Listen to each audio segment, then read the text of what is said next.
তুমি রোজা রাখবা, মানুষের গীবত করবা, সুগল করবা, সুগলখড়ি করবা।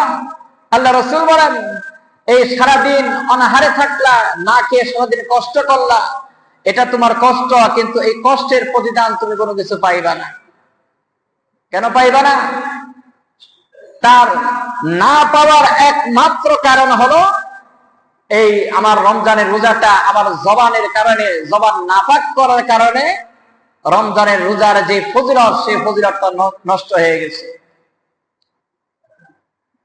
এই জন্য আল্লাহ রাসূল সাল্লাল্লাহু আলাইহি ওয়াসাল্লাম বলেছেন, সারা বছর তোমার জবান দ্বারা যত সমস্ত অপকর্মের কথা বলো, নাফরমানের কথা বলো, যত সমস্ত সুগল গীবত করো না কেন, রমজান যখন আসে তখন আল্লাহর কাছে তওবা করে তোমার জবানকে পবিত্র রাখো।